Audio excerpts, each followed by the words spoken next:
माझे वय 86 वर्षे आहे. रोज सकाळी चुकता हा एक पदार्थ मी खातेच. तुम्ही पण एकदा खाऊन बघाच. मित्रांनो, आजच्या व्हिडिओमध्ये आपण हेल्दी एजिंगसाठी उपयोगी पडणाऱ्या एका खास गुप्त घटकांची ओळख करून घेणार आहोत. हा असा घटक आहे जो बहुतेकांच्या स्वयंपाकात घरात सहज उपलब्ध असतो, पण त्याची खरी ताकद फारच कमी लोकांना माहीत असते. हा घटक शरीराच्या आतमध्ये चाललेली सूक्ष्म सूज शांत करायला मदत करतो. रक्ताभिसरण सुधारतो, पेशींना पुन्हा सक्रिय करतो आणि वय वाढत असतानाही शरीराला आतून मजबूत ठेवतो. विशेष म्हणजे हा घटक फक्त एका आजारासाठी नाही तर संपूर्ण शरीराच्या एजिंग प्रोसेसवर नियंत्रण ठेवण्यासाठी काम करतो. थकवा, सकाळचे आखडण, सांधेदुखी, वाढत पोट, कमी होत चाललेली एनर्जी या सगळ्यांच्या मुळाशी असलेल्या सायलेंट डॅमेजवर हा एक घटक खोलवर परिणाम करतो. योग्य पद्धतीने आणि योग्य वेळेला घेतला तर तो शरीराला एक स्पष्ट संदेश देतो. आता फक्त तग धरायचा नाही तर स्वतःची दुरुस्ती सुरू करायची आहे. तेव्हा मित्रांनो, तो नेमका घटक कोणता आहे, तो कसा घ्यायचा आणि किती काळ घेतल्यावर त्याचा फरक जाणवू शकतो, हे सगळं आपण पुढे या व्हिडिओमध्ये अगदी सोप्या शब्दांमध्ये समजून घेणार आहोत.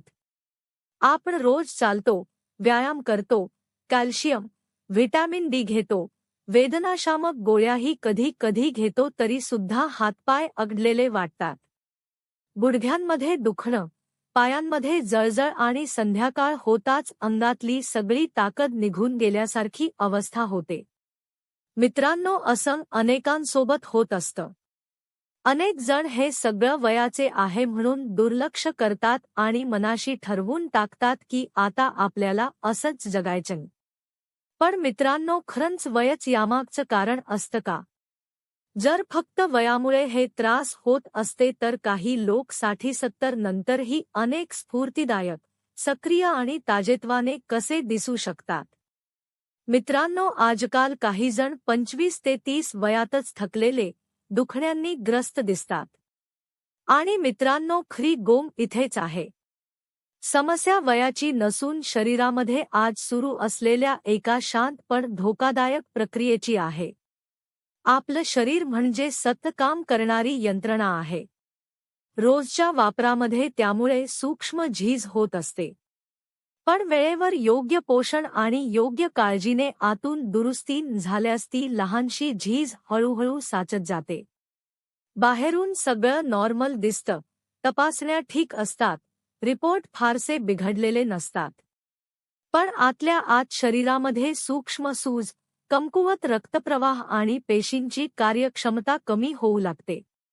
यालाच वैद्यकीय भाषेमध्ये लो ग्रेड इन्फ्लमेशन असं म्हणतात. जी लगेच दिसत नाही पण शरीराला अकाली थकवते, वृद्धत्व आणते, जड करते आणि वेदनांनी भरते. आजच्या या व्हिडिओमध्ये आपण हाच लपलेला शत्रू ओळखणार आहोत आणि एका अतिशय सोप्या घरगुती उपायांच्या माध्यमातून शरीराला पुन्हा रिपेअर मोडमध्ये कसं आणायचं ते अगदी सविस्तर समजून घेणार आहोत. मित्रांनो, 35 ते 60 वयोगटातल्या अनेक लोकांची ही एक समान तक्रार असते. रिपोर्ट्स पाहिलं तर सगळं ठीकठाक दिसतंय.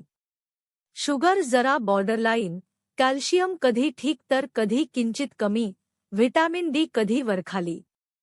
ऐकूनच असं वाटतं की हा काही मोठा आजार नाहीये. पण तरीसुद्धा शरीर साथ द्यायला कमी पडतं. सकाळी उठताना आखडणं, सांधेदुखी, दिवसभर अंगामध्ये थकवा, एनर्जी नसल्यासारखं वाटणं, त्वचा निस्तेज होणं, या सगळ्या गोष्टी हळूहळू वाढत जातात. इथेच अनेक लोक गोंधळात पडतात, कारण कागदावर सगळं नॉर्मल असताना प्रत्यक्षामध्ये शरीर आतून कमकुवत का होतंय असा प्रश्न त्यांना सतावत राहतो. या सगळ्यांचं मूळ कारण बहुतेक वेळा रिपोर्टमध्ये दिसत नाही, कारण ते खूप सायलेंट असतं. आणि मित्रांनो, यालाच म्हणतात क्रॉनिक लो ग्रेड इन्फ्लमेशन, म्हणजे शरीराच्या आत चाललेली हळूवार पण सतत पेटलेली सूज. ही सूज लगेच तीव्र वेदना देत नाही, ताप येत नाही किंवा अचानक आजारी पडत नाही. पण वर्षानुवर्षे हीच सूज पेशींना कमजोर करते, रक्ताभिसरण मंदावते, हॉर्मोन्स आणि मेटाबॉलिझमचा समतोल बिघडवते आणि शरीराला वेळेआधीच थकवायला सुरुवात करते. म्हणूनच काही लोक 70 मध्येही तरतरीत दिसतात तर काहींना 35च्या आसपासच आता वय झालं असं वाटू लागतं. मित्रांनो, याच ठिकाणी एक अतिशय साधी पण प्रभावी गोष्ट उपयोगी ठरते. मेथीदाणा. अनेकांना वाटतं की मेथी म्हणजे फक्त डायबिटीजसाठीचा घरगुती उपाय. पण खरं सांगायचं झालं तर विज्ञान आणि आयुर्वेद दोन्हीही यावर एकमताने सांगतात की मेथी शरीराच्या कंट्रोल सिस्टीमला मजबूत करते. मेथी कोणताही जादूचा पदार्थ नाही, पण ती शरीराला स्वतःच संतुलन पुन्हा मिळवायला मदत करते. विशेषतः वय वाढल्यानंतर जे सूक्ष्म बदल शरीरामध्ये होत असतात. इन्फ्लमेशन, कमजोर सर्क्युलेशन, इन्सुलिन रेजिस्टन्स या सगळ्यांवर मेथी हळूहळू पण खोलवर परिणाम करत असते. जेव्हा मेथीदाणा पाण्यामध्ये भिजवला जातो तेव्हा त्यातील सोल्युबल फायबर सक्रिय होतात.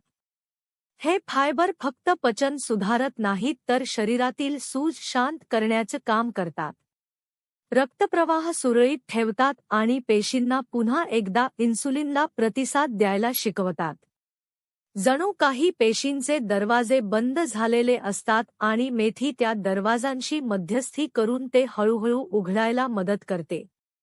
म्हणूनच वयाच्या 35 नंतर जर सकाळी सांधे अडलेले वाटत असतील, दिवसभर थकवा जाणवत असेल, पोटाची चरबी वाढत असेल, त्वचा लवकर वयस्कर दिसू लागली असेल किंवा वय कमी असूनही शरीर जड वाटत असेल तर मेथी नियमितपणे घेणं म्हणजे शरीराला एक स्पष्ट संदेश देणं असतं.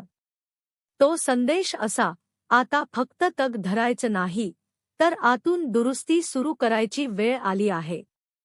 म्हणूनच अनेक लोक त्यांच्या अनुभवावरून असं सांगतात की दररोज सकाळी भिजवलेली मेथी घेतली तर क्लेंडरप्रमाणे वय वाढत असलं तरी शरीराची झीज तितक्या वेगाने होत नाही. शरीरातील जडपणा, सकाळची अकडण, सततचा थकवा हळूहळू कमी होऊ लागतो आणि आतून एक वेगळी तरतरी जाणवू लागते. पण मित्रांनो, इथे एक गोष्ट खूप महत्त्वाची आहे.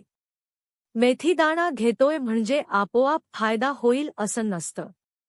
चुकीच्या पद्धतीने, चुकीच्या वेळी किंवा चुकीच्या प्रमाणात मेथी घेतली तर अपेक्षित परिणाम मिळत नाही. म्हणूनच हा उपाय समजून, जास्तीत जास्त शिस्तीत आणि सातत्याने करणं गरजेचं आहे. भिजवलेले मेथीदाणे घेणं म्हणजे काही फार मोठं शास्त्र नाही. पण कसं आणि केव्हा घ्यायचं हे माहीत असणं खूप गरजेचं आहे. योग्य पद्धत खूप साधी आहे. रात्री झोपण्याआधी 1 टीस्पून मेथीदाणा 1 कप पाण्यामध्ये भिजत घाला. सकाळी उठल्यावर अगदी रिकाम्या पोटी ते पाणी आधी गाळून प्या आणि नंतर मेथीदाणे नीट चावून खा. सुरुवात नेहमी कमी प्रमाणात करा. म्हणजे 1 टीस्पून पुरेसा आहे.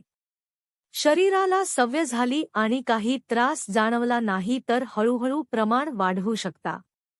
पण मित्रांनो, नेहमी लक्षात ठेवा, 1 ते 2 टीस्पून किंवा फार तर 1 टेबलस्पूनपेक्षा जास्त घेण्याची गरज बहुतेक वेळा नसते. एक मोठी चूक अनेक लोक करतात. 2 दिवस मेथी घेतली, मग कंटाळा आला की बंद केली आणि लगेच निष्कर्ष काढला जातो की याचा काही उपयोग नाही.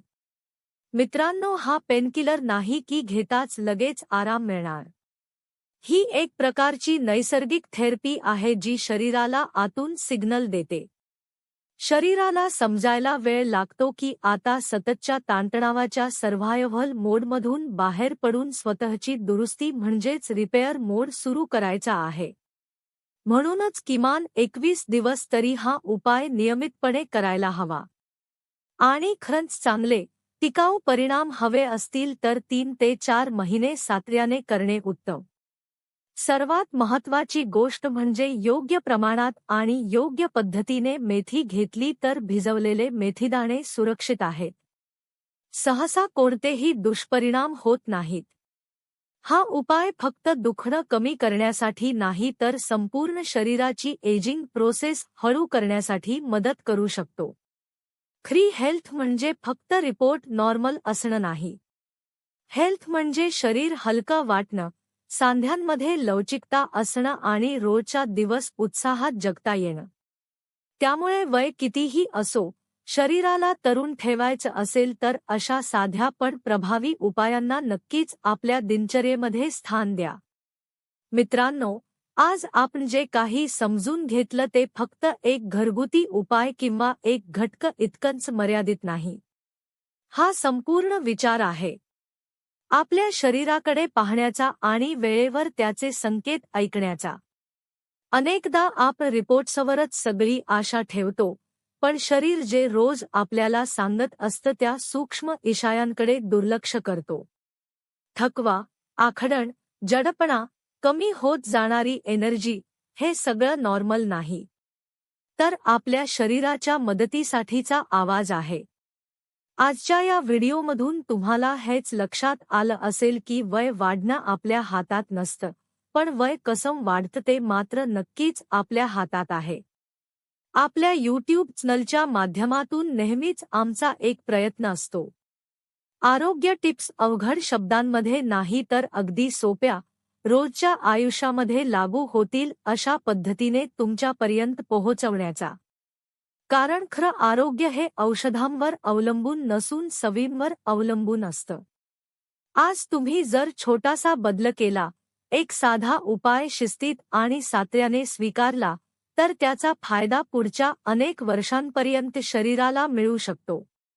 आणि सगळ्यात आनंदाची गोष्ट म्हणजे अशा उपायांमुळे फक्त दुखणं कमी होत नाही, तर जीवन जगण्याची मजाच बदलते.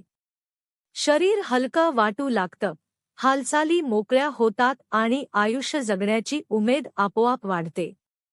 जर तुम्हाला हा व्हिडिओ उपयुक्त वाटला असेल तर तो नक्की लाईक करा, आपल्या मित्रांमध्ये आणि कुटुंबामध्ये शेअर करा.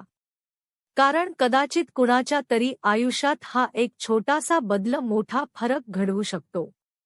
आपल्या यूट्यूब चॅनलला नक्की सबस्क्राईब करा आणि बेल आयकॉन दाबा. भेटूया पुन्हा एका नव्या व्हिडिओसह. जय हिंद, जय महाराष्ट्र.